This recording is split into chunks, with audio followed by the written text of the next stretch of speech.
Sommet des chefs d'État et de gouvernement du marché commun de l'Afrique orientale et australe, en abrégé COMESA, édition 2024, s'est clôturé ce 31 octobre 2024 à Bujumbura, au Burundi. L'événement, qui s'est tenu du 28 au 31 octobre dans le cadre somptueux du palais présidentiel de Kiriri, a rassemblé les 21 dirigeants des pays membres venus débattre des enjeux régionaux et renouveler leurs engagements envers l'intégration économique. Le thème de cette année: accélérons l'intégration régionale par le développement des chaînes de valeur régionales dans le domaine de l'agriculture résiliente au climat, de l'exploitation minière et du tourisme, a permis aux participants de réfléchir à des solutions adaptées pour renforcer les économies locales et promouvoir une croissance durable face aux défis environnementaux. Au terme de ce sommet, le président de la République du Burundi, son Excellence Evariste Ndayishimiye, a été désigné président de la conférence des chefs d'État et de gouvernement du COMESA, succédant ainsi au président de la Zambie, son Excellence Hakainde Hichilema. Cette nomination marque une reconnaissance pour le Burundi qui s'affirme de plus en plus comme un acteur incontournable sur le continent africain. La vice-présidence est quant à elle assurée par le président du Kenya, son Excellence William Ruto. En prenant les rênes de l'organisation, le Burundi se positionne pour jouer un rôle de premier plan dans le développement économique régional.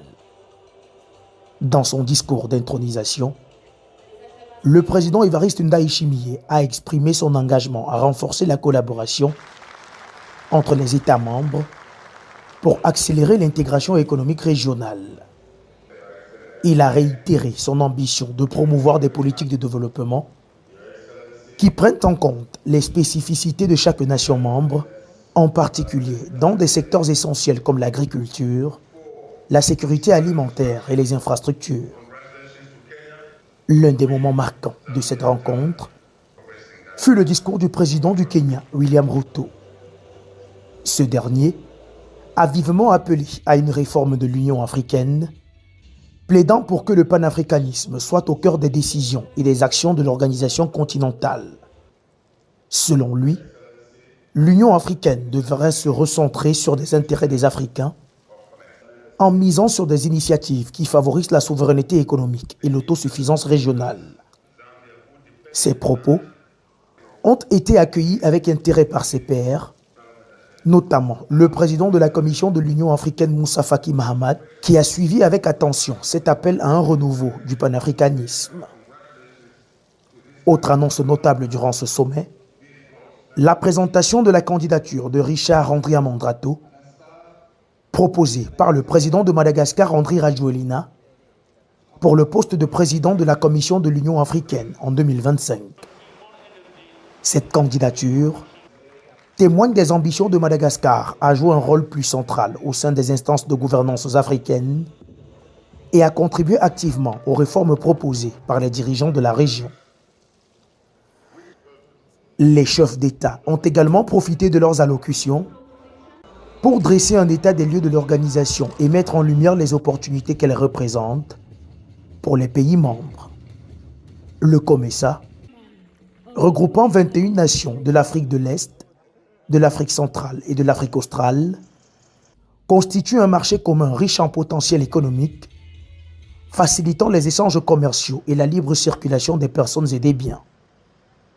Les dirigeants ont souligné l'importance d'une collaboration renforcée pour surmonter les défis communs, notamment la résilience climatique, la sécurité alimentaire et la diversification des sources de croissance économique. L'organisation de cet événement de portée continentale a mis en lumière les capacités du Burundi à accueillir un sommet de cette envergure, renforçant ainsi son statut de pays stable et ouvert aux partenariats internationaux. Ce 23e sommet s'achève sur une note positive, témoignant de la volonté de l'Afrique de s'unir pour des solutions communes et innovantes. Parmi les dirigeants présents figurait le président de la République démocratique du Congo, Félix Tshisekedi Tshilombo, le président de Madagascar, Andry Rajoelina, le président du Kenya, William Ruto, ainsi que les représentants de haut niveau des autres États membres, dont l'Éthiopie, représentée par son président. Les débats et échanges d'idées de ces derniers jours marquent une étape importante pour la dynamique régionale et pour l'avenir du continent. Ce sommet aura été une occasion précieuse pour les pays membres de réaffirmer leur engagement à travailler ensemble pour un avenir commun, axé sur le progrès économique, la paix et la stabilité, tout en respectant les spécificités de chaque nation.